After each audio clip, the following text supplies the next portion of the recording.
صبح کے 8 بج رہے تھے۔ ہانیہ آئینے کے سامنے کھڑی ہو کر تیار ہو رہی تھی۔ اس کا لباس انتہائی چست تھا۔ اس نے گلابی رنگ کی قمیض اور اسکن کلر کا ٹائٹ پہن رکھا تھا۔ وہ اس حلیے میں بہت زیادہ حسین لگ رہی تھی، لیکن اس قدر چست لباس میں اس کے جسم کا ایک ایک خدوخال ابھر کر واضح ہو رہا تھا۔ اسے یہی حلیہ اچھا لگتا تھا۔ جب سے وہ یونیورسٹی جا رہی تھی اس نے یہی انداز اپنا لیا تھا، لیکن وہ یہ نہیں جانتی تھی کہ اس قدر چست لباس پہن کر وہ اپنی شامت کو دعوت دینے والی ہے، اور یہ لباس پہن کر یونیورسٹی جانا اسے بہت مہنگا پڑنے والا ہے۔ اس نے ایک سرسری سی نگاہ اپنی تیاری پر ڈالی تھی۔ اس کی نگاہوں میں اپنے لیے ستائش ابھری تھی۔ واہ ہانی، تم تو بہت زیادہ خوبصورت لگ رہی ہو، اس نے باقاعدہ خود کو آئینے کے سامنے چومتے ہوئے کہا تھا۔ لال لپسٹک اور کھلے بالوں کے ساتھ ناشتہ کرنے کے بعد وہ جیسے ہی گھر سے باہر نکلی تھی تو اس کی والدہ سعدیہ بیگم نے اسے روک لیا تھا۔ سعدیہ بیگم ویسے تو ایک روشن خیال ماں تھیں۔ انہوں نے کبھی بھی ہانیہ کو کسی بات پر روک ٹوک نہیں کی تھی، لیکن جیسے ہی ان کی نظر ان کی بیٹی ہانیہ کے چست لباس پر پڑی تھی وہ ٹھٹک کر رہ گئی تھیں اور اسے روکنے پر مجبور ہو گئی تھیں۔ ہانیہ، تم ہوش میں تو ہو؟ یہ کس قسم کا لباس پہن رکھا ہے کہ میں بھی تمہیں روکنے پر مجبور ہو گئی ہوں؟ جانتی ہو نا آج کیا دن ہے؟ پھر بھی تم یہ پہن کر یونیورسٹی جا رہی ہو۔ پہلی فرصت میں جاؤ اور اندر جا کر کپڑے بدل کر آؤ۔ تمہیں جو بھی دیکھے گا سب سے پہلے میری تربیت پر سوال اٹھائے گا۔ میں تمہیں بتا رہی ہوں، تمہیں پریشانی کا سامنا کرنا پڑے گا، لہٰذا جاؤ اور جا کر میری بات مانو۔ انہوں نے اسے تنبیہ کرنے کے ساتھ ساتھ خبردار بھی کیا تھا۔ اف خدایا، آپ مجھے ایسے ڈراوے نہ دیا کریں۔ میں جانتی ہوں کہ آج ابو کا لاڈلا زریاب خان آنے والا ہے، لیکن ایک بات آپ بھی یاد رکھیں کہ میں اس کی راہ میں پلکیں نہیں بچھاؤں گی، نہ ہی اس کے لیے خود کو بدلوں گی۔ ویسے بھی اس شادی کی ضرورت اسے ہے، مجھے نہیں، اور اچھا ہے وہ مجھے اس لباس میں دیکھ لے تو سمجھ جائے کہ میں ایک آزاد خیال لڑکی ہوں جو اپنے طور پر جینا اپنا حق سمجھتی ہوں۔ اسے بھی پتہ چل جانا چاہیے کہ میں کتنی آزاد خیال ہوں اور ان کے گاؤں کے ماحول میں نہیں رچ بچ سکتی۔ اسے بھی علم ہونا چاہیے کہ وہ ایک شہری آزاد خیال لڑکی کو اپنی مرضی کے مطابق نہیں ڈھال سکتا، نہ ہی میں کسی گاؤں کی لڑکی کی طرح بے بس و مجبور ہوں۔ آپ کیا مجھے اس کے ساتھ گاؤں کی لڑکی بنا کر رخصت کرنا چاہتی ہیں؟ آپ یہ سن لیں کہ میں اس سے پیچھا چھڑوانا چاہتی ہوں بس۔ اس نے ایک ہی سانس میں اپنی بات مکمل کر کے اپنی والدہ کو خاموش کروا دیا تھا۔ سعدیہ بیگم ہانیہ کی بات سن کر صحیح معنوں میں پریشان ہو گئی تھیں۔ انہیں حویلی والوں کی طاقت کا اچھے سے اندازہ ہو گیا تھا۔ جب سے ان کے شوہر ظفر صاحب بیمار ہو کر گھر بیٹھ گئے تھے، گھر میں فاقوں کی نوبت بھی آ جاتی اگر ان کا تعلق حویلی والوں سے نہ ہوتا، یہاں تک کہ آج ان کی زندگی بہت مشکلات کا شکار ہوتی۔ ظفر صاحب نے چونکہ سعدیہ بیگم سے پسند کی شادی کی تھی اور انہیں بھی اپنی بیٹی ہانیہ کی طرح حویلی والوں سے سخت نفرت تھی۔ وہ سمجھتی تھیں کہ حویلی والے فرسودہ اور جاہلانہ قسم کی سوچ کے حامل ہیں، لیکن وہ یہ نہیں جانتی تھی کہ ان کے پاس طاقت اور خاندانی اثر و رسوخ ہونے کے ساتھ ساتھ دولت بھی بے پناہ موجود ہے، جو ان کی 7 نسلیں بھی بیٹھ کر کھا سکتی ہے۔ لیکن وقت گزرنے اور عمر ڈھلنے کے ساتھ ساتھ انہوں نے سیکھ لیا تھا کہ حویلی والوں کے ساتھ تعلق جوڑنا اور ان کے ساتھ رابطہ قائم رکھنا ہی دراصل عقل مندی ہے۔ اس لیے آج سے 5 سال پہلے انہوں نے اپنی بیٹی ہانیہ کا نکاح زریاب خان سے ہو جانے پر شکر ادا کیا تھا۔ اس نکاح کی بدولت وہ خود کو بھی محفوظ تصور کرنے لگی تھیں۔ انہیں لگتا تھا کہ ہانیہ کی رخصتی کے بعد وہ بھی حویلی جا کر رہنے لگیں گی اور اپنی زندگی کے بقیہ دن آرام دہ، پرسکون اور خوشگوار انداز میں گزاریں گی۔ وہ اب شہر کے گھٹن زدہ ماحول سے تنگ آ گئی تھیں۔ تنگ و تاریک گلیاں اور کرائے کے چھوٹے سے مکان میں رہنے کے بعد انہیں یہ بات سمجھ آ گئی تھی کہ حویلی والوں سے جوڑنے میں ہی ان کی بھلائی ہے۔ اب ان کا بھی دل کرتا تھا کہ وہ گاؤں کے کشادہ اور کھلے ماحول میں بقیہ زندگی نوکر چاکر کی فوج کے درمیان گزاریں اور اس کا واحد حل یہی تھا کہ ہانیہ کی رخصتی زریاب سے ہو جائے۔ اب وہ حویلی والوں کے گن گاتی تھیں تاکہ ان کی بیٹی ہانیہ کے ذہن میں حویلی والوں کا جو تصور ہے وہ مٹ جائے۔ حالانکہ یہ وہی سعدیہ بیگم تھی جنہوں نے اپنی بیٹی کے ذہن میں خود حویلی والوں کی نفرت بھری تھی، اور اب ان کی بیٹی اس نفرت میں اتنی پکی ہو چکی تھی کہ اس کی ذہنیت بدلنے کا سوال ہی پیدا نہیں ہوتا تھا۔ یہ سعدیہ بیگم کی اپنی مجبوریاں تھیں جن کی بدولت وہ چاہتی تھی کہ ان کی بیٹی حویلی والوں سے جڑ کر رہے۔ انہیں اچھی طرح پتہ چل گیا تھا کہ شہر میں رہ کر دولت کمانا کتنا مشکل ہے۔ اسی وجہ سے آج انہوں نے اسے چست لباس پہن کر جانے سے منع کیا تھا کہ کہیں حویلی والوں میں سے کوئی اسے دیکھ لے گا تو کیا سوچے گا، اور اگر خود زریاب نے اسے اپنے سامنے اس لباس میں دیکھا تو کیا ہوگا۔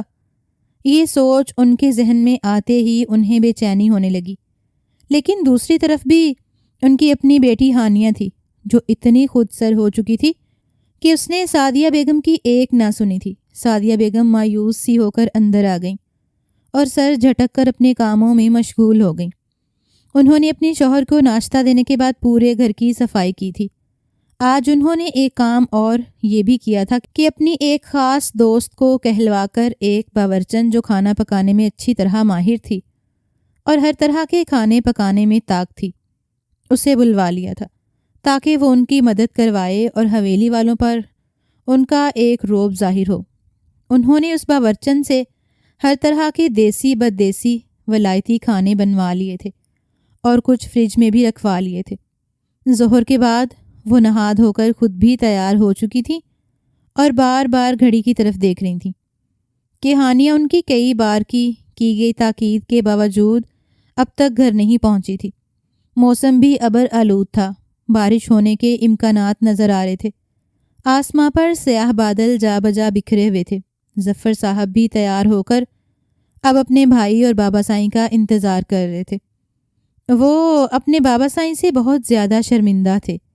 انہیں اپنی بیوی سے محبت کی شادی کرنے پر کوئی غم نہ تھا، نہ ہی وہ اس پر شرمندگی محسوس کرتے تھے، لیکن اپنے بابا سائیں کا دل توڑنے پر وہ خود اپنے آپ سے شرمندہ رہتے تھے اور ان سے نظریں نہ ملا پاتے تھے۔ انہوں نے گاؤں کی روایات کو توڑا تھا، یہی وجہ تھی کہ وہ اس بات پر اندر ہی اندر جلستے رہتے تھے۔ انہوں نے سعدیہ بیگم کے ساتھ شہر میں رہنے کو ترجیح دی تھی اور ایک نئی زندگی کا آغاز کیا تھا، لیکن خدا کا کرنا یہ ہوا تھا کہ وہ جس کام میں بھی ہاتھ ڈالتے تھے وہ کام آگے نہیں بڑھتا تھا، پھلتا پھولتا ہی نہیں تھا۔ یہی وجہ تھی کہ وہ آج شہر کے ایک چھوٹے سے مکان میں رہتے تھے۔ دوسری طرف بابا سائیں نے انہیں اپنی جائیداد سے آگ تو نہیں کیا تھا، لیکن ظفر علی جیسے ان کے دل سے اتر گئے تھے۔ انہوں نے ان کے خلاف جا کر شادی کی تھی۔ بعض اوقات آگ کر دینا ہی سب کچھ نہیں ہوتا، انسان کا نظر پھیر لینا ہی سب سے کڑی سزا ہوتی ہے، اور بابا سائیں نے یہی سزا اپنے بیٹے ظفر علی کو دی تھی جو وہ اچھی طرح محسوس کرتے تھے۔ حویلی والوں کو 3 بجے وہاں پہنچنا تھا اور ٹھیک 3 بجے ان کے گھر کے باہر ایک بڑی سی گاڑی آ کر رکی تھی جس میں سے ان کے بڑے بھائی سکندر علی، بابا سائیں، ذریعہ خان اور نائمہ بیگم اترے تھے۔ سعدیہ بیگم ان کے استقبال کے لیے آگے بڑھی تھیں اور جیسے ان کی راہ میں اپنی پلکیں ہی بچھا دی تھیں۔ انہوں نے نعیمہ بیگم پر اپنی نظریں جمائی تھیں جو انتہائی نفیس لباس زیب تن کیے ہوئے تھے اور ان کے زیورات انتہائی خوبصورت اور ان کے اعلیٰ ذوق کی نشاندہی تھے جو ان کے سنگھار میں 4 چاند لگا رہے تھے۔ سعدیہ بیگم نے ایک اچٹتی سی نگاہ خود پر ڈالی تھی اور دوسرے ہی لمحے احساس کمتری میں مبتلا ہو گئی تھی کہ انہوں نے ایک عام سا لون کا جوڑا پہن رکھا تھا، جبکہ دوسری طرف حویلی کے مکینوں کے ٹھاٹ پاٹ کا اندازہ ان کے رہن سہن سے اچھی طرح لگایا جا سکتا تھا۔ پہلی ہی ملاقات میں وہ ان کے رہن سہن سے کافی زیادہ متاثر ہو گئی تھیں۔ ان کی نظر ذریعہ خان پر پڑی تھی اور انہیں اپنے شوہر ظفر علی کی جوانی یاد آ گئی تھی۔ وہی ٹھاٹ، سنجیدہ انداز اور مغرورانہ مسکراہٹ جو اس کے جمال میں اضافہ کر رہے تھے، وہ صحیح معنوں میں ہانیہ کے لائق تھا۔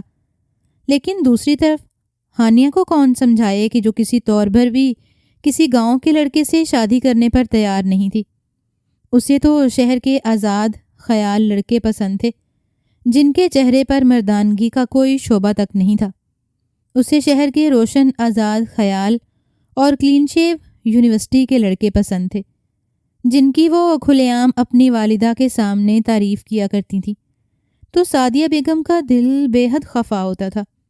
سکندر علی کے بیٹے کو دیکھتے ہی انہیں اس پر بہت مان سا محسوس ہوا تھا کہ ان کا داماد ایک پروقار اور شاندار شخصیت کا مالک ہے۔ اب انہیں اپنی غلطی کا احساس ہوتا تھا کہ انہوں نے اپنی بیٹی ہانیہ کو رشتوں کا پاس نہ سکھایا تھا اور نہ ہی ادب احترام کی تعلیم دی تھی۔ انہوں نے اس کے ذہن میں نفرت بھر دی تھی، جسے اب وہ چاہ کر بھی نہیں نکال پاتی تھیں۔ دوسری طرف موسم بہت زیادہ خوشگوار ہو رہا تھا۔ ہانیہ اور اس کے دوستوں نے ایک پارٹی کا منصوبہ بنا لیا تھا اور اس ابر آلود موسم میں وہ اپنے یونیورسٹی کے دوستوں کے ساتھ باہر گھومنے نکلی تھیں۔ ان کے گروپ میں 2 لڑکے بھی شامل تھے، جو بظاہر تو ان کی نظر میں ان کے محافظ تھے، لیکن در حقیقت وہ اس قسم کی آزاد خیال لڑکیوں کو اپنی ہوس کی تسکین کا باعث سمجھتے تھے، جو ان کے چست لباس سے ابھرتے ان کے حسن کو دیکھ کر اپنی آنکھیں ٹھنڈی کیا کرتے تھے، اور لڑکیوں کے ساتھ گھومنا پھرنا، اٹھنا بیٹھنا ان کے نزدیک اصل کامیابی تھی، جو ان کو ایک الگ ہی تسکین پہنچاتی تھی۔ ان کے گروپ میں شامل 2 لڑکے بھی اسی قسم کی سوچ کے حامل تھے۔ اسی میں سے ایک نے، جس کا نام کاشف تھا، بارش کے موسم میں باہر گارڈن میں جانے کا پروگرام بنایا تاکہ وہ لوگ بارش کے موسم میں اچھی طرح لطف اندوز ہوں۔ لیکن ہانیہ کو یہ خیال پسند نہیں آیا، چنانچہ اس نے ایک ٹاپ کلاس کے ریسٹورنٹ میں جانا مناسب سمجھا تھا۔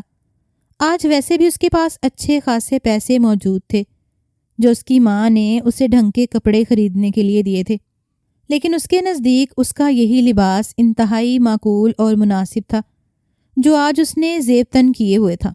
ان کپڑوں میں وہ کہیں سے بھی ایک معزز گھرانے کی لڑکی نظر نہیں آ رہی تھی، البتہ حسین تو ضرور لگ رہی تھی، لیکن خاندانی کہیں سے بھی محسوس نہیں ہو رہی تھی۔ کاشف کو ہانیہ کے آگے اس طرح کے ملبوسات بے حد حسین لگتے تھے اور بہت بھاتے تھے، کیونکہ وہ نہ صرف اس ملبوسات میں حسین لگتی تھی بلکہ اس کی نظروں کا تسکین کا باعث بھی بنی ہوتی تھی، جس سے اس کو لطف ملتا تھا۔ یہی وجہ تھی کہ وہ اس کے ایسے ملبوسات اور فیشن کی تعریف کر کے اسے 7 آسمان کی بلندی تک پہنچا دیتا، اور اسی تعریف کے ضم میں وہ اور زیادہ اس قسم کے فیشن کرنے میں مصروف ہو جاتی۔ وہ اس تعریف کو اپنے لیے کاشف کی قدردانی سمجھتی تھی، جبکہ کاشف اس کی تعریف صرف اپنی نظروں کی تسکین کے لیے کیا کرتا کہ وہ کون سا اسے اپنے گھر کی عزت بنانا چاہتا تھا، جو دوسروں کی نظروں سے محفوظ بنانے کے لیے اسے مفید مشورے دیتا۔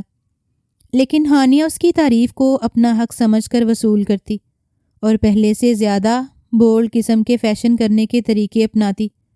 آج بھی وہ اس کی نظروں کی تسکین کا باعث بنی ہوئی تھی۔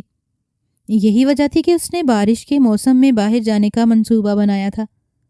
ہانیہ اور اس کی دوستیں ان لڑکوں کے ساتھ ایک گاڑی میں بیٹھ کر اس خوبصورت سے موسم کو ہلا گلا اور شور کر کے انجوائے کرتے ہوئے ریسٹورنٹ پہنچ گئے تھے۔ وہاں پہنچتے ہی ہانیہ نے جیسے ہی اپنے موبائل پر نظر دوڑائی تھی تو یہ دیکھ کر حیران رہ گئی تھی کہ اس کے گھر سے اس کی والدہ کے نمبر سے بہت سی کالز موصول ہوئی تھیں، لیکن اس نے نظر انداز کر دیا تھا اور یہ کہہ دیا تھا کہ میں 1 گھنٹے میں پہنچ جاؤں گی۔ وہ کسی طور پر اپنا یہ شاندار سا منصوبہ خراب نہیں کرنا چاہتی تھی اور نہ ہی اپنے دوستوں کی پارٹی چھوڑ کر گاؤں کے لوگوں کے ساتھ اپنا دن خراب کرنا چاہتی تھی۔ اس لیے اس نے اپنی والدہ کو 1 گھنٹے کے اندر آنے کا کہا تھا اور دوبارہ سے اپنے دوستوں کے ساتھ ہلے گلے میں مصروف ہو گئی تھی۔ دوسری طرف زریاب خان نے جب دیکھا تھا کہ ہانیہ ابھی تک نہیں پہنچی اور موسم خراب نظر آ رہا تھا تو وہ اپنی جگہ سے اٹھا تھا اور چچی جان کی تلاش میں کچن میں چلا آیا تھا۔ چچی جان، ہانیہ ابھی تک نہیں آئی، کیا وہ گاڑی سے آتی ہے؟ آج لیٹ ہو گئی ہے۔ گاڑی کیا؟ اس کے لہجے میں بے حد فکر مندی تھی۔ نہیں بیٹا، گاڑی کہاں سے آئے گی؟ ہمارے پاس اتنے پیسے نہیں ہیں کہ ہم خود کی ذاتی گاڑی لے سکیں۔ وہ یا تو ٹیکسی میں آتی ہے یا رکشے میں آتی ہے۔ سعدیہ بیگم کے لہجے میں ایک عجیب سی بے چارگی تھی، اور زریاب خان نے یہ سنا تھا تو اسے بالکل بھی اچھا محسوس نہیں ہوا تھا کہ اس کی منکوہا گاڑی میں آنے کے بجائے بسوں اور رکشوں کے دھکے کھاتی تھی۔ اچھا چچی جان، آپ ایک کام کریں، آپ اسے فون کریں، میرے پاس اس کا نمبر نہیں ہے، اس سے کہیں کہ وہ جہاں بھی ہے بتا دے، میں اسے جا کر لے آتا ہوں۔ زریاب خان نے انتہائی خوبصورتی سے حل پیش کیا تو سعدیہ بیگم کا دل باغ باغ ہو گیا کہ ان کے داماد کو ان کی بیٹی کی کتنی زیادہ فکر ہے۔ انہوں نے فوراً سے ہانیہ کو فون ملایا تھا۔ دوسری طرف سے ہانیہ نے کافی دیر بعد فون اٹھایا تھا، اور جب سعدیہ بیگم نے اس سے پوچھا تھا کہ وہ اس وقت کہاں موجود ہے تو اس نے ٹال مٹول سے کام لینے کی کوشش کی تھی۔ سعدیہ بیگم کو ایک طرف تو یہ فکر بھی تھی کہ زریاب خان اسے اس قسم کے چست لباس میں دیکھے گا تو کیا سوچے گا، لیکن دوسری طرف موسم کی صورتحال دیکھتے ہوئے انہیں ہانیہ کی فکر بھی ہونے لگی کہ اس موسم میں وہ کہاں بسوں کے دھکے کھاتی پھرے گی۔ چنانچہ انہوں نے اسے یہ کہنے کی بجائے کہ زریاب خان اسے لینے آ رہا ہے، کیونکہ انہیں اچھی طرح معلوم تھا کہ اگر وہ اسے یہ بتاتی کہ اسے زریاب خان لینے آ رہا ہے تو وہ نہ صرف شور کرتی بلکہ ہتھے سے اکھڑ جاتی اور اس ریسٹورنٹ سے بھی نکل جاتی جہاں اس وقت وہ موجود تھی۔ چنانچہ انہوں نے مصلحت پسندی سے کام لیا تھا اور ہانیہ سے کہا تھا کہ وہ فوراً سے انہیں ایڈریس بتائے، وہ اسے لینے آ رہی ہیں۔ ہانیہ کو دل میں کھٹکا تو ضرور ہوا تھا کہ اس کی والدہ آج ایسا کیوں کر رہی ہیں۔ ایسا زندگی میں پہلی بار ہو رہا تھا کہ اس کی والدہ اسے لینے آ رہی تھی، لیکن پھر دوستوں کے ساتھ اس کی پارٹی متاثر ہو رہی تھی، اس لیے اس نے جلدی سے ایڈریس بتا کر فون بند کر دیا تھا۔ اس کے وہم و گمان میں بھی یہ بات کہیں موجود نہیں تھی کہ اس کی والدہ نہیں بلکہ خود زریع خان اسے لینے آئے گا۔ تھوڑی دیر بعد ہی ہانیہ کے بتائے ہوئے ریسٹورنٹ کے باہر ایک چمچماتی گاڑی آ کر رکی تھی، اور اس گاڑی کے رکتے ہی سب نے مڑ مڑ کر اس گاڑی کو دیکھنا شروع کر دیا تھا۔ گاڑی سے زریاب خان نکلا تھا اور سامنے کا منظر دیکھ کر اسے حیرت کے شدید جھٹکے لگے تھے اور وہ اپنی جگہ جم سا گیا تھا۔ ہانیہ اور اس کے گروپ کے دوست ریسٹورنٹ کے احاطے میں بنے خوبصورت سے لان میں بارش سے لطف اندوز ہو رہے تھے۔ زریاب کے وہاں پہنچتے ہی بارش شروع ہو چکی تھی اور ہانیہ اور اس کے دوست برستی بارش میں کھل کر موسم کا لطف اٹھا رہے تھے۔ ہانیہ تصویروں کی بھی دلدار تھی اور اس نے کاشف کے ہاتھ میں اپنا موبائل تھما دیا تھا کہ کاشف اس کی بہترین تصاویر لیا کرتا تھا۔ وہ ہر زاویے سے اس کی تصاویر لیا کرتا اور ہانیہ اس کے اس ٹیلنٹ پر فخر محسوس کرتی۔ اس وقت بھی اس نے اپنا موبائل کاشف کے حوالے کر دیا تھا اور کاشف اسے ہدایت کر رہا تھا کہ ہانیہ تم برستی بارش میں آنکھیں بند کر کے اپنے دونوں ہاتھ پھیلائے اوپر کی طرف دیکھو، میں تمہاری تصویر نکالتا ہوں۔ یہ کہتے ہی وہ آگے آیا تھا اور اس نے ہانیہ کے سینے پر بندھے ہاتھ کھول کر پھیلائے تھے۔ ساتھ ہی ساتھ اس کی نظریں ہانیہ کے بھیگتے جسم پر پڑتے ہی پورے جسم کا طواف کر رہی تھیں، اور یہی وہ منظر تھا جس نے زریاب خان کو ایک دم سے ہوش دلایا تھا۔ وہ جو ہانیہ کی اپنے دوستوں کے ساتھ اس قسم کی بے تکلفی دیکھ کر اپنی جگہ جم سا گیا تھا، ایک دم سے جیسے حواس میں لوٹا تھا۔ ایک ایک قدم اس پر بھاری پڑ رہا تھا اور ہانیہ کے سر پر پہنچتے ہی وہ چیخ اٹھا تھا۔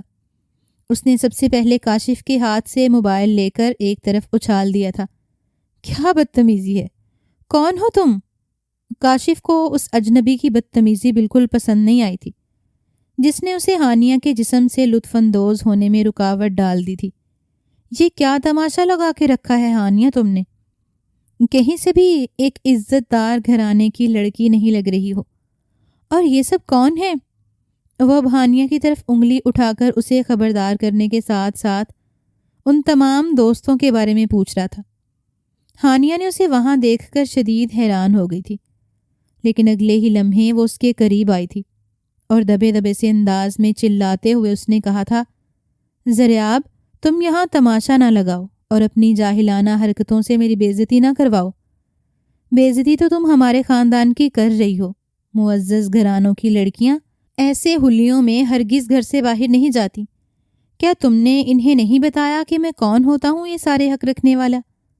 ہانیہ کی طرف کڑی نگاہوں سے دیکھتے ہوئے غصیلے انداز میں کہا تھا، بتاؤ نا، بتاؤ ان سب کو حقیقت کیا ہے؟ ٹھیک ہے، اگر تم نہیں بتاتی تو میں بتا دیتا ہوں۔ تو سنو زریاب ایک دم سے اس کے دوستوں کی طرف مڑا تھا، میں زریاب خان ہوں اور ہانیہ ظفر علی میری بیوی ہے۔ ہم دونوں کا نکاح ہو چکا ہے۔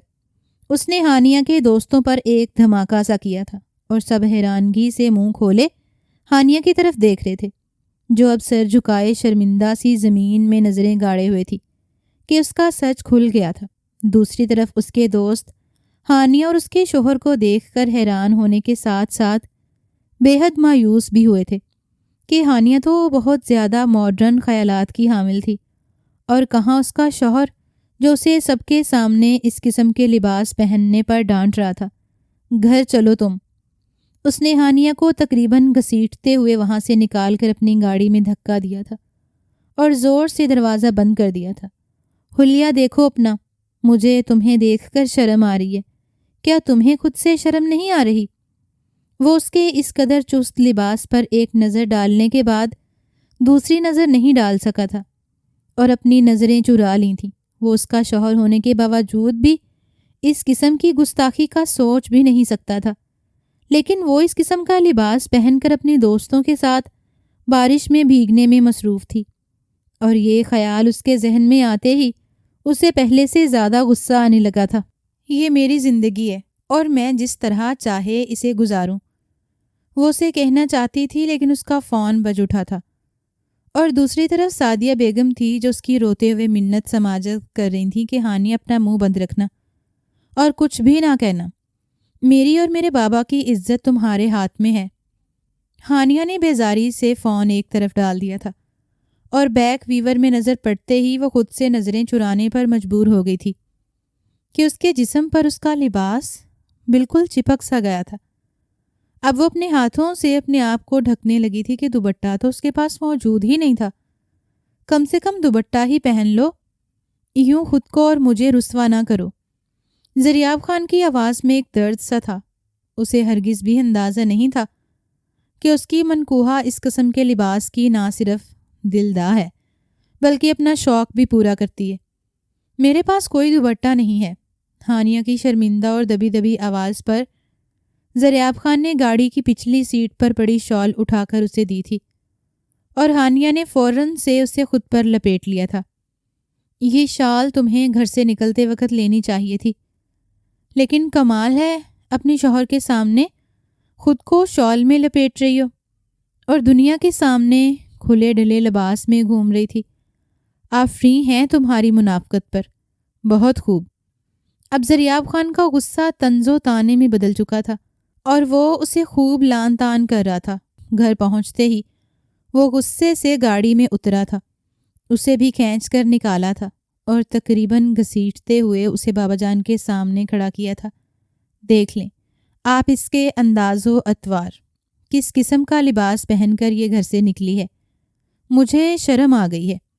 انتہائی افسوس کے ساتھ کہتے ہوئے زریاب نے رخ پھیر لیا تھا، اور ظفر علی جب اپنی بیٹی کو اس طرح بھیگے ہوئے چست لباس میں دیکھا تھا تو شرم سے اس کی نظریں جھک گئی تھیں۔ تمہیں کتنی بار کہا ہے کہ گھر سے معزز لباس پہن کر نکلا کرو۔ سعدیہ بیگم یہ تمہاری ذمہ داری ہے۔ کیا اب باپ اپنی جوان اولاد کو سکھائے گا کہ اسے کس قسم کے کپڑے پہننے چاہیے، یا یہ ماں کا کام ہے؟ ظفر علی جو سب کے سامنے سعدیہ بیگم پر پھٹ پڑے تھے، اور سعدیہ بیگم نے اپنی آنکھیں افسوس سے میچ لی تھیں کہ ہانیہ کی وجہ سے انہیں یہ دن دیکھنا پڑا تھا، لیکن اس میں ہانیہ کا بھی کوئی قصور نہیں تھا۔ انہوں نے ہانیہ کی تربیت اسی نہج پر کی تھی کہ وہ اپنی شروع سے ہی اسے آزاد خیال اور روشن خیال بنا چکی تھی، اور اس بات کی قائل کر چکی تھی کہ وہ زندگی کو اپنی مرضی سے گزار سکتی ہے، اسے کوئی روک ٹوک نہیں کرے گا۔ لیکن اب وقت ان کے ہاتھوں سے پھسل گیا تھا اور پانی سر سے اوپر ہو چکا تھا۔ بس زریاب خان کوئی بات نہیں، نادان ہے، سمجھ جائے گا، جانے دو، یہ کہہ کر سکندر علی نے ہانیہ کو اشارہ کیا تھا، اور وہ اپنی بے عزتی پر آنکھوں میں آنسو لیے پاؤں پٹک کر وہاں سے چلی گئی تھی۔ لیکن سکندر علی کے الفاظوں نے تھوڑی دور جا کر ہی اس کے قدم روک لیے تھے۔ ظفر علی، اب تم اکثر بیمار رہنے لگے ہو، اور بابا سائیں بھی تمہیں بہت زیادہ یاد کرتے ہیں۔ وہ چاہتے ہیں کہ تم مکمل طور پر نہ صحیح تو ایک ہفتہ تو حویلی آ کر رہ جایا کرو۔ بابا سائیں کی علالت طویل ہوتی جا رہی اور وہ تم سے ملنا چاہ رہے ہیں۔ لہٰذا تم بھی اپنی ناراضگی چھوڑ دو اور ہمارے ساتھ 1 ہفتہ حویلی رہ کر ان کے ساتھ وقت گزارو۔ سکندر علی کی بات سنتے ہی ظفر علی کی آنکھوں میں آنسو آ گئے تھے اور وہ تڑپ اٹھے تھے۔ انہوں نے 1 منٹ بھی نہ سوچا تھا اور فوراً سے جانے کی حامی بھر لی تھی اور سعدیہ بیگم کو سامان پیک کرنے کا حکم دے دیا تھا۔ ہانیہ نے جب سکندر علی کی بات پر ظفر علی کی رضامندی دیکھی تھی تو اس کے پیروں تلے سے زمین نکل گئی تھی اور وہ شدید غصے میں اندر آئی تھی۔ اس نے فوراً سے اپنی دوست مریم کو فون ملایا تھا کہ وہ اس کی ایک اچھی دوست تھی اور اپنے ہر مسئلے کو اس سے بیان کرتی تھی۔ مریم بھی جیسے اسی کے فون کا انتظار کر رہی تھی۔ ہانیہ، کیا ہوا؟ تم ٹھیک تو ہو نا؟ کون تھا وہ جاہل؟ کس طرح تمہیں سب کے سامنے کھینچ کر لے گیا؟ اف اللہ، میری تو جان ہی نکل گئی۔ اور کیا کہہ رہا تھا؟ وہ تمہارا شوہر ہے؟ کیا یہ سب سچ ہے؟ اس نے ایک ہی سانس میں ہانیہ سے بہت سے سوال کر لیے تھے۔ ہاں، یہ سچ ہے، وہ میرا شوہر ہی ہے، لیکن صرف نکاح ہی ہوا ہے، رخصتی نہیں۔ لیکن اب ایک دوسری مصیبت آ گئی ہے، میں کیا کروں؟ مجھے کچھ سمجھ نہیں آ رہا۔ ہانیہ تو جیسے روحان سی ہو گئی۔ کیا ہوا ہے؟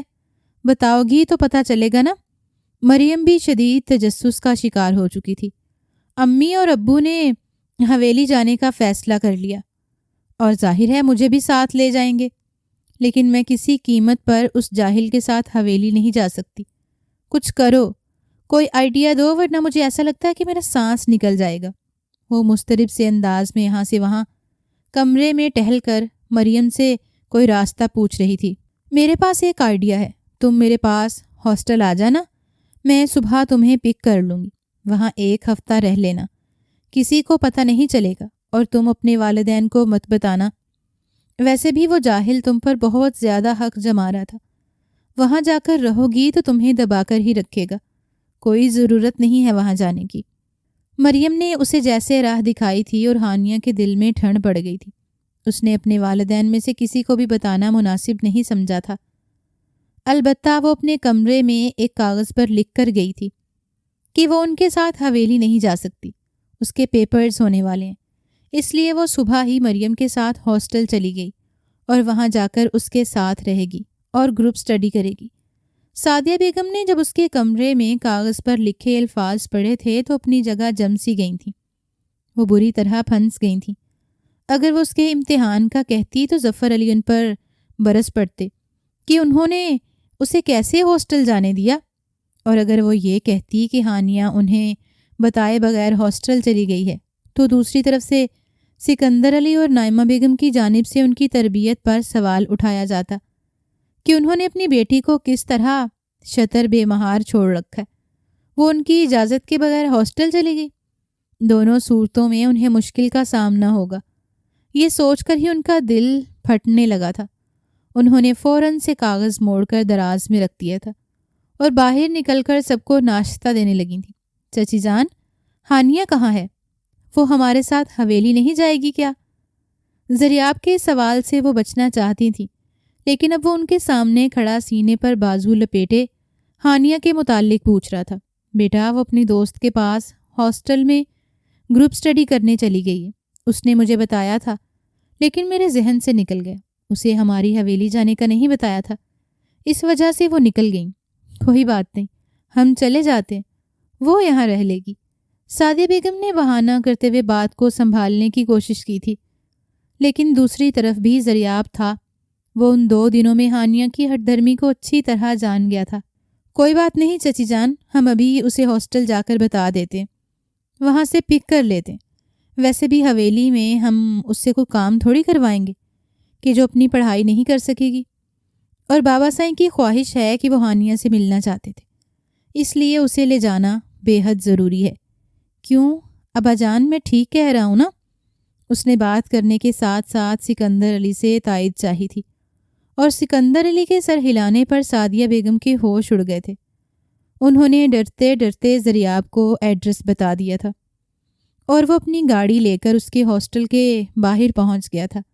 شاندار گاڑی اور گارڈ کے ساتھ جب وہ وہاں پہنچا تھا تو چوکیدار نے خود ہی دروازے کھول دیے تھے اور اسے کسی قسم کی مشکل کا سامنا نہیں کرنا پڑا تھا۔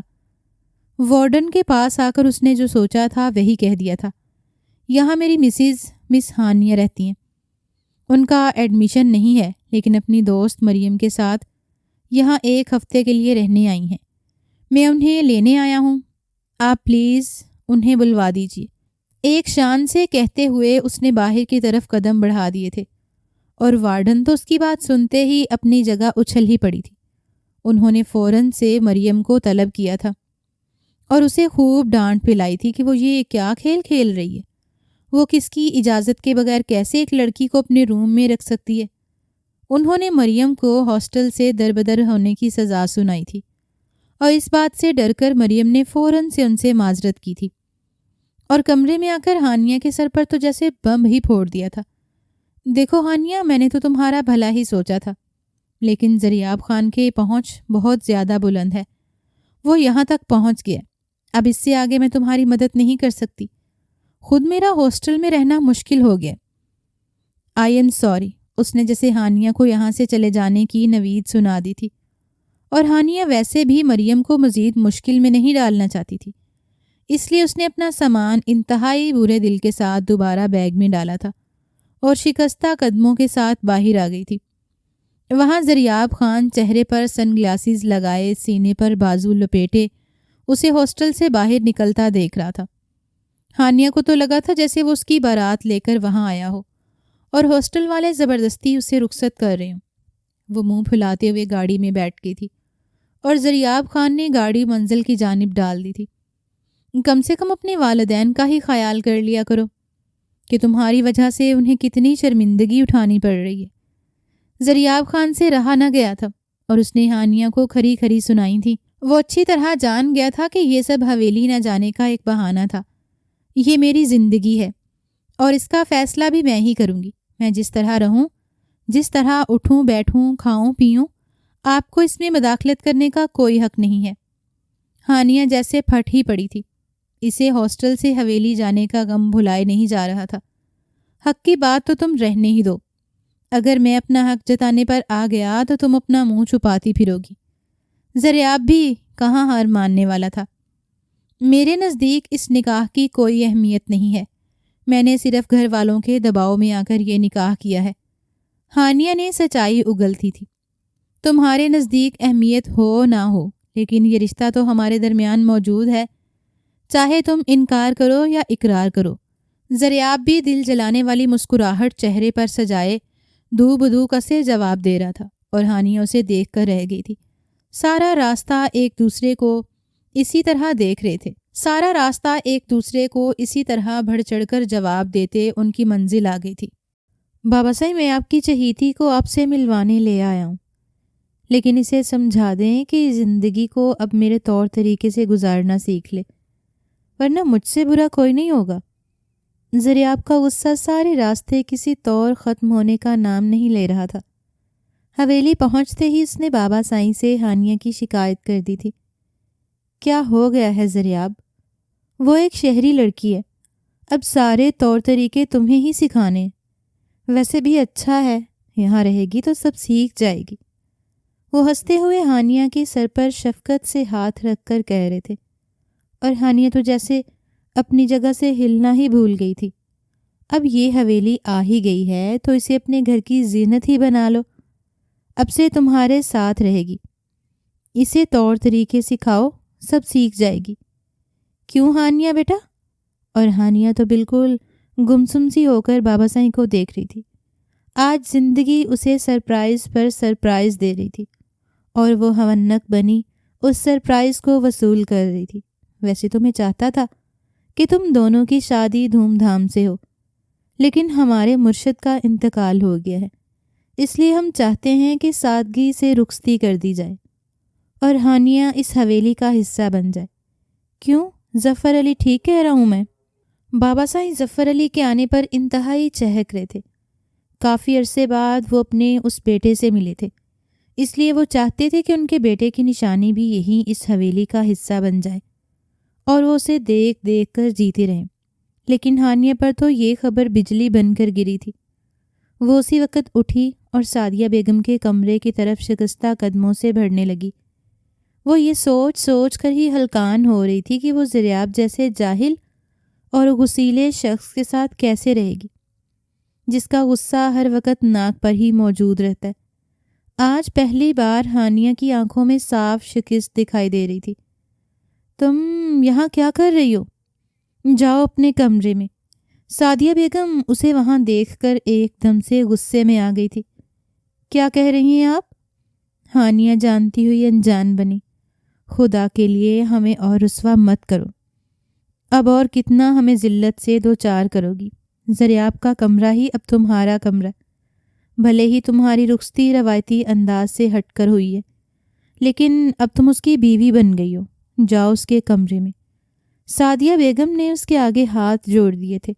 مما پلیز ایسا مت کہیے۔ وہ تڑپ گئی تھی۔ ہانیہ تمہارا باپ بھی تمہارے آگے ہاتھ جوڑتا ہے۔ حقیقت تو یہ ہے کہ مجھ جیسا بیمار اور لاغر انسان تمہیں وہ ساری خوشیاں نہیں دے سکتا جو زریاب کے گھر تمہیں ملیں گی۔ اپنی بساط اور حیثیت کے مطابق جو ہو سکتا ہے میں نے کیا۔ اب یہ تمہاری ذمہ داری ہے کہ تم اپنے والدین کی فرما برداری کرو۔ ظفر علی نے بھی باقاعدہ اس کے سامنے ہاتھ جوڑ دیے تھے۔ وہ رو رہے تھے اور ان کی آنکھوں میں آنسو دیکھ کر ہانیہ جیسے ہل سی گئی تھی۔ اس کا پورا وجود زلزلوں کی زد میں تھا۔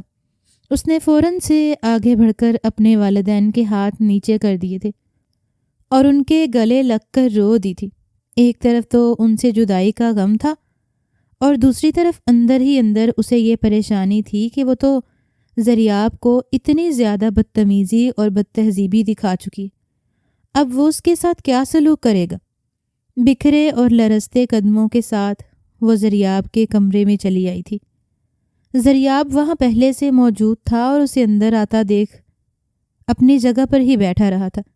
ایک نظر کے بعد دوسری نظر ڈالنا تک گوارا نہ کی، وہ وہیں کمرے کے وسط میں کھڑی رہی۔ محترمہ آگے بڑھیے، آپ کی راہ میں پھول نہیں بچھائے جائیں گے، آگے بڑھیں اور یہاں بیٹھ جائیں۔ اس کا لہجہ نرم تھا، نظریں البتہ چبھتی ہوئی تھیں۔ میں یہاں نہیں سوؤں گی، اس نے ڈرتے ڈرتے کہہ ہی دیا۔ فی الحال تو یہاں ایک ہی بیڈ ہے اور اسی پر آپ کو سونا ہے۔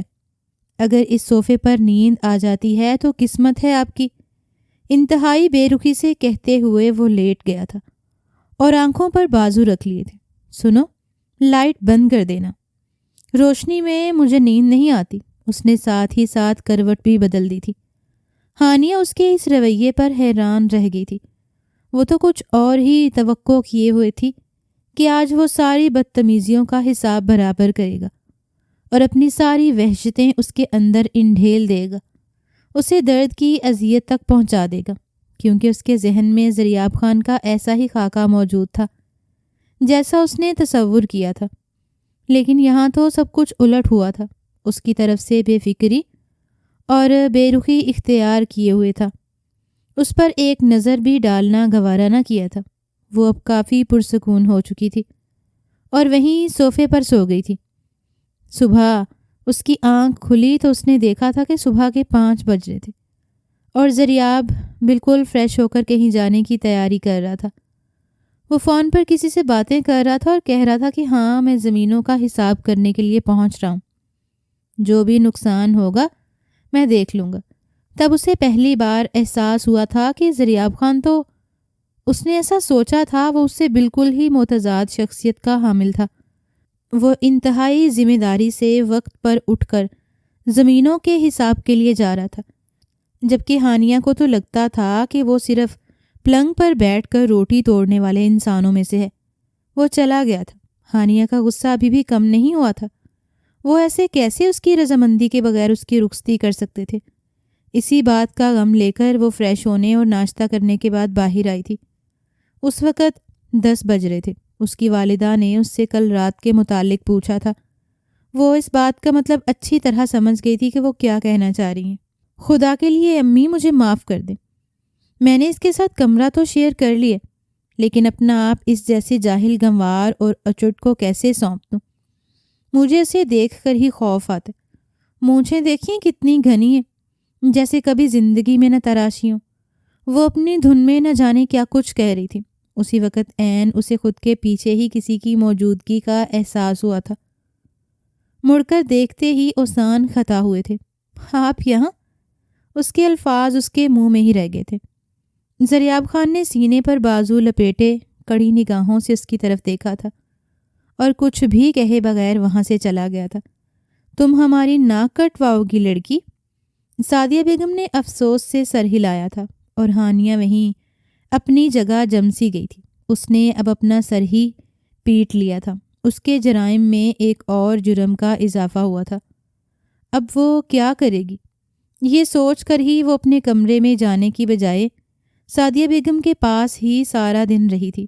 زریاب کا سامنا کرنے کی ہمت اس میں قطعاً نہ تھی۔ ملازمہ رات کے کھانے پر اسے بلانے آئی تھی۔ اسے چاروں ناچار جانا ہی پڑا۔ زریاب خان سے سامنا کرنے کا سوچتے ہی اس کا دل حلق میں آ رہا تھا، لیکن اس نے ہمت کی اور مرکزی ہال میں چلی آئی۔ وہاں سب کھانے کی میز پر بیٹھے ہوئے تھے۔ زریاب خان اس کے سامنے ہی موجود تھا، لیکن اس سے نظریں ملائے بغیر، مگر وہ کھانا کھانے میں مصروف تھی۔ وہ خود کو لا تعلق ظاہر کر رہی تھی۔ وہاں کی روایت کے مطابق کھانے کے بعد کھانے کی میز پر ہی قہوہ پیش کیا جاتا تھا۔ سب کھانا کھا چکے تھے اور ملازمہ قہوہ پیش کر رہی تھی کہ اچانک سے ہانیہ کو قہوہ دیتے ہوئے نہ جانے کیسے ملازمہ کا ہاتھ پھسل گیا تھا اور سارا گرم قہوہ ہانیہ کے ہاتھ پر گر گیا۔ اس کی چیخ بلند ہوئی تھی اور زریاب اپنی جگہ سے فوراً سے اٹھ کر اس کے پاس آ گیا۔ ہانیہ نے ضبط سے آنکھیں میچ لیں۔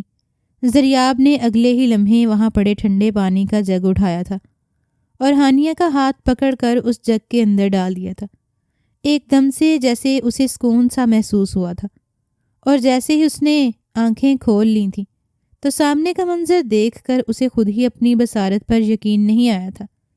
اس کے بالکل سامنے زریاب خان گھٹنوں کے بل بیٹھا ہوا تھا اور اس کے ہاتھ کو اپنے ہاتھ میں لے کر اس کے زخم کا جائزہ لے رہا تھا۔ ہانیہ نے اس کے چہرے کو بغور دیکھا تھا۔ کچھ بدلا ہوا اسے محسوس ہوا تھا، اور پھر ایک دم سے جیسے وہ شوق سی ہو گئی تھی۔ اس کی گھنی مونچھیں جسے وہ صبح طنز کا نشانہ بنا چکی تھی، اب بالکل خوبصورتی سے چھوٹی ہو گئی تھیں اور تراشی ہوئی تھیں۔ وہ بالکل بدلا ہوا لگ رہا تھا۔ بال بھی بہت اچھی طرح سے تراشے گئے تھے کہ اس کے چہرے پر بے تحاشا اٹھ رہے تھے۔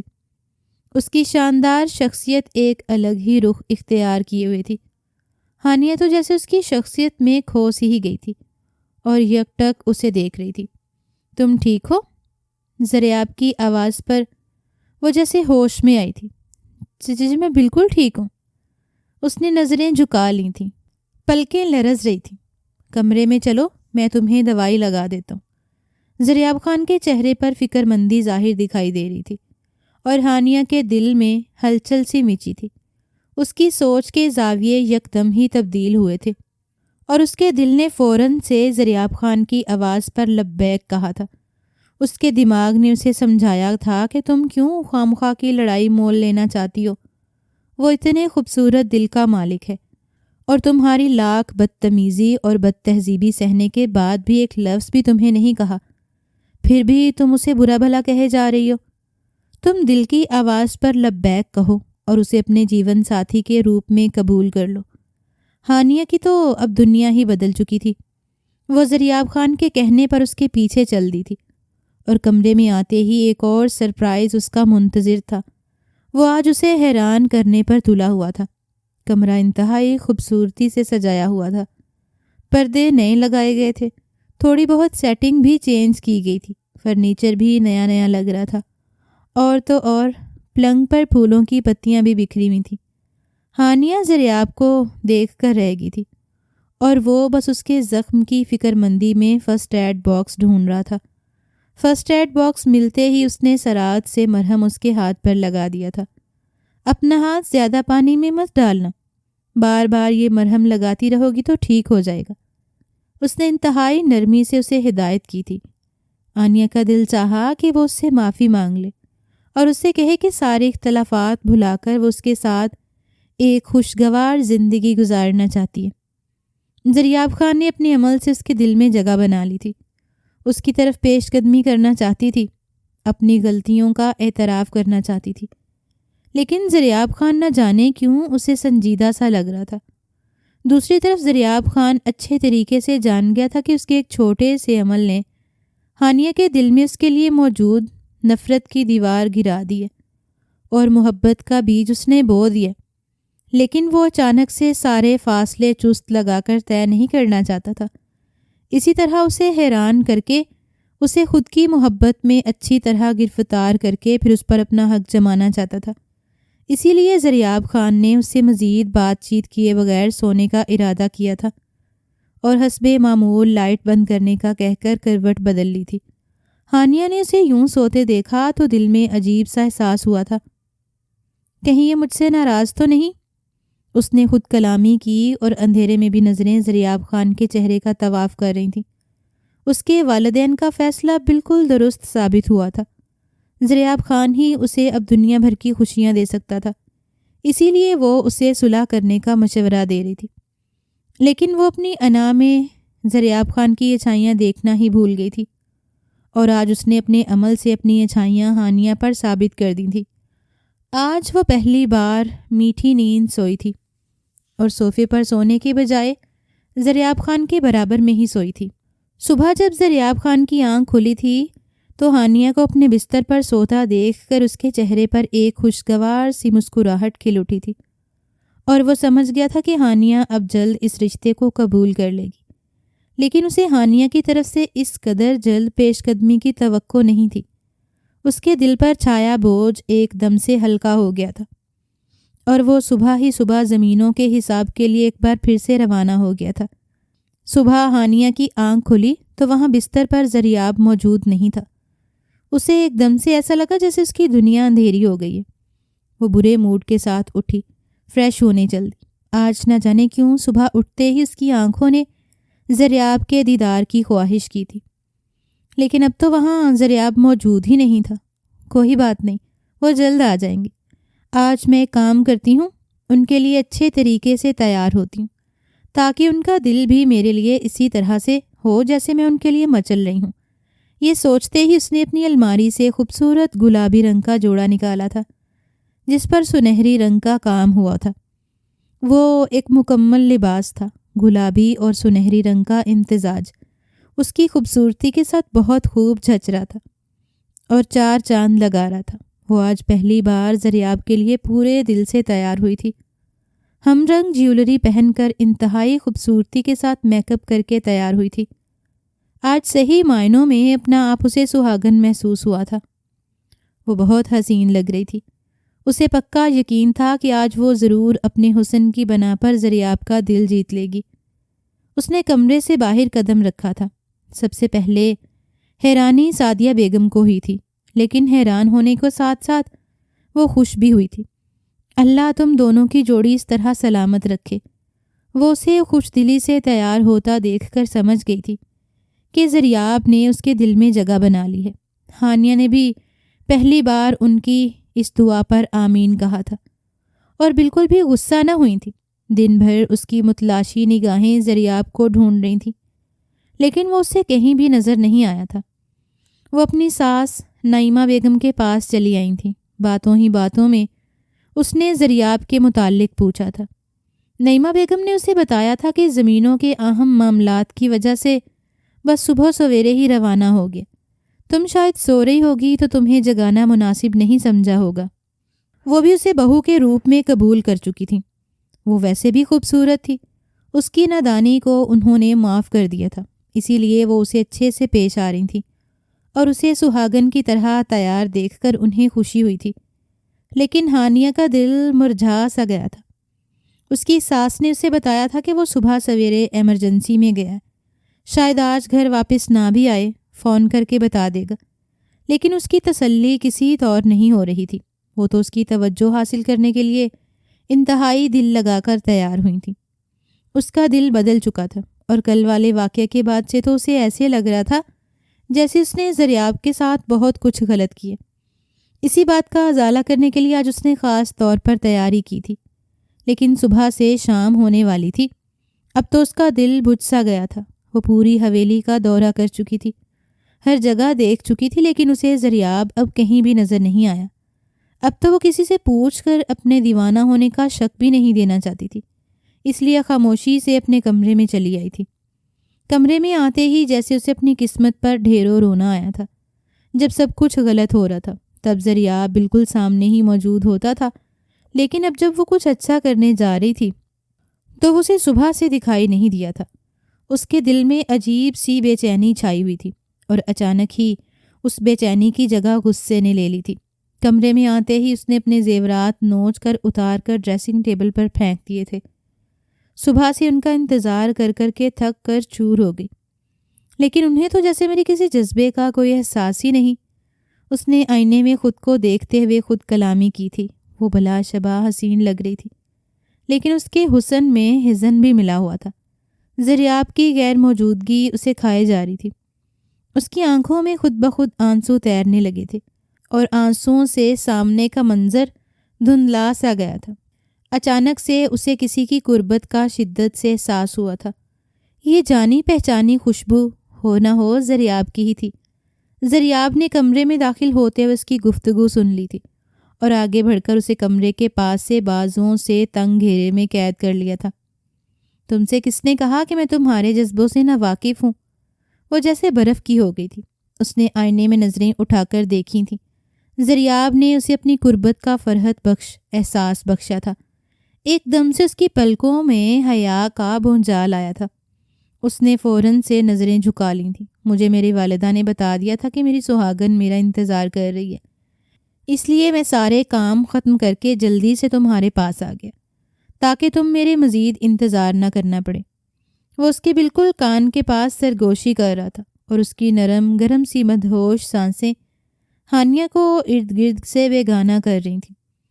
اس نے دلکش مسکراہٹ کے ساتھ اس احساس کو اپنے دل میں اتارا تھا۔ اس کا دل اس قدر قربت پر جیسے جھوم سا اٹھا تھا، ساتھ ہی ساتھ حیا کی بنا پر وہ نظریں نہیں اٹھا پا رہی تھی۔ ذریعہ نے اسے کندھوں سے تھام کر اس کا چہرہ اٹھایا تھا۔ اس کے گالوں پر آنسوؤں کے نشانات تھے۔ ذریعہ نے اپنی انگلیوں کے پوروں سے آنسو مٹائے تھے۔ تم کیوں رو رہی ہو؟ تمہارا شوہر تمہارا ہی ہے۔ تمہاری غلطیوں کے باوجود بھی تم سے دستبردار نہیں ہوا، مدہوش سی آواز میں کہتے ہوئے وہ اسے حیران کر رہا تھا۔ آئی ایم سوری ان سب کے لیے جو ہمارے درمیان ہوا۔ ہانیہ کا اشارہ اپنی بدتمیزی کی طرف تھا۔ نظریں ابھی بھی اٹھنے سے انکاری تھیں۔ ذریعہ کی آنکھوں میں موجود جذبوں کو وہ سہ نہیں پا رہی تھی۔ اٹس اوکے، تب تمہارے خیالات کچھ اور تھے، اب تمہارے خیالات میرے لیے بدل چکے، اس لیے سوری کی کوئی اہمیت نہیں رہی۔ میں تمہارے بدلتے دل کو پہچان گیا ہوں، اس لیے اگر تم سوری نہ بھی کہتی تو میں کبھی بھی اس خوشگوار واقعوں کو یاد ہی نہ کرتا۔ وہ آگے کی طرف جھک کر اس کے جذبے کی خوشبو اپنی سانسوں کے راستے دل میں اتار رہا تھا۔ ہانیہ تو جیسے اس کی قربت میں تڑپ ہی گئی تھی۔ آپ نے سچ میں مجھے معاف کر دیے؟ اسے ذریعہ کی بات پر یقین نہیں آیا تھا کہ وہ اس قدر آسانی سے کیسے بھول سکتا تھا۔ زوجہ محترمہ، آپ نے مجھے سمجھنے میں غلطی کی ہے۔ میں ایسا ہرگز نہیں تھا جس کا تصور آپ نے اپنے ذہن میں بٹھا رکھا تھا۔ اب اس نے آگے بڑھ کر اس کے ماتھے پر بوسہ دیا تھا اور اس قدر خوبصورت بوسے پر اس کے پورے وجود میں اطمینان بھر گیا تھا۔ میں جو تمہیں دنیا بھر کی خوشیاں دینا چاہتا ہوں اور تمہیں بتا دینا چاہتا ہوں کہ تمہاری سوچ میرے بارے میں بالکل غلط تھی۔ ہم خانزادے محبت ٹوٹ کر کرتے اور اپنی چیزوں سے کبھی بھی دستبردار نہیں ہوتے۔ تم تو پھر بھی ایک جیتی جاگتی انسان ہو جو میرے دل میں پچھلے 5 سالوں سے قابض ہو۔ وہ محبت پاش لہجے میں اس پر دھماکے دار انکشاف کر رہا تھا۔ میں تم سے شدید محبت کرتا ہوں اور اسی محبت کی خاطر کسی اور مرد کا سایہ تمہارے آس پاس بھی برداشت نہیں کر سکتا۔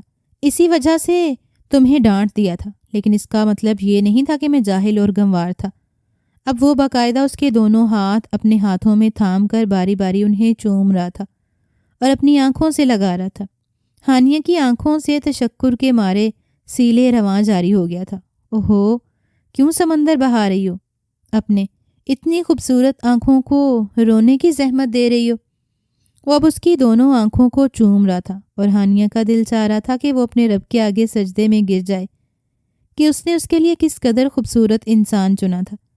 بس اسی نے اسے پہچاننے میں غلطی کر دی۔ لیکن ابھی بھی دیر نہیں ہوئی تھی۔ اس نے ہانیہ کا ہاتھ تھاما تھا اور پھر اسے باہر کی طرف لے آیا تھا۔ تمہیں پتہ ہے، میری ہمیشہ سے خواہش تھی کہ میں تمہارے ساتھ گھڑ سواری کروں، اپنی زوجہ محترمہ کے ساتھ۔ یہ کہتے ہی زریاب نے اسے اپنی باہوں میں اٹھا لیا تھا اور ہانیہ اس کی آنکھوں میں مسکراتے ہوئے دیکھ رہی تھی۔ آج صحیح معنوں میں زریاب اسے اپنی شدتوں سے روشناس کرا رہا تھا۔ وہ اسے حویلی کے استبل کے پاس لایا تھا اور اعلیٰ نسل کا عربی گھوڑا نکال لایا تھا۔ اس نے جھک کر اپنے گھٹنے اس طرح سے رکھے تھے کہ ہانیہ اس کے گھٹنے پر پیر رکھ کر گھوڑے پر چڑھ سکے۔ اس نے ہاتھ آگے کر کے ہانیہ کو گھوڑے پر چڑھنے میں مدد دی تھی اور پھر خود بھی اس کے ساتھ اس گھوڑے پر سوار ہو گیا تھا۔ تم تیار ہو؟ اس نے اسے باہوں کے حصار میں لیتے ہوئے آگے کی طرف جھک کر گھوڑے کی لگام اپنے ہاتھوں میں پکڑی تھی اور ہانیہ کا سر ہاتھ میں ہلتے ہی گھوڑے کو ایڑ لگائی تھی۔ گھوڑا سر پٹ دوڑا تھا۔ اپنے ہاتھ ہوا میں بلند کرو ہانیہ، ڈرو مت، میں ہوں نا۔ تیز ہوا سے ہانیہ کے خوبصورت بال اڑ رہے تھے۔ زریاب نے اس کے دونوں ہاتھ فضا میں بلند کیے۔ مجھے ڈر لگ رہا ہے زریاب، ہانیہ نے ہنستے ہوئے چیخ کر کہا تھا۔ وہ دونوں ہواؤں کے سنگ گھوڑے پر تیز رفتاری سے اڑ رہے تھے۔ تمہارا زریاب تمہیں گرنے نہیں دے گا۔ اس نے ہانیہ کے ہاتھوں کے ساتھ اپنے ہاتھ بھی اسے حوصلہ دینے کے لیے بلند کیے تھے اور پھر اسے کمر سے تھام لیا تھا۔ یہ ایک خوبصورت اور مکمل منظر تھا۔ ہانیہ کو اپنی آنکھوں پر بالکل بھی یقین نہیں آ رہا تھا۔ اس کا شہزادہ اسے کسی پریوں کی کہانی کی طرح حویلی کے اطراف کی سیر تیز رفتار گھوڑے پر کروا رہا تھا۔ وہ اپنی قسمت پر نازاں تھیں کہ اسے زریاب جیسا خوبصورت دل کا مالک شخص نصیب ہوا تھا۔ اس نے بے اختیار آنکھیں بند کر کے اس منظر کے دائمی ہونے کی دعا کی تھی اور زریاب نے اس کی دعا پر آمین کہا تھا۔ ان دونوں کی جوڑی ازل سے عرش پر لکھ دی گئی تھی، جو فرش پر ملا دی گئی تھی، اور محبت ان کے روشن چہرے پر چمک کر نازاں تھی۔ زریاب اور ہانیہ نے خوبصورت رشتے کی بنیاد ڈال دی تھی اور اس رشتے میں برکت کی دعا پر فرشتوں نے بھی آمین کہا تھا۔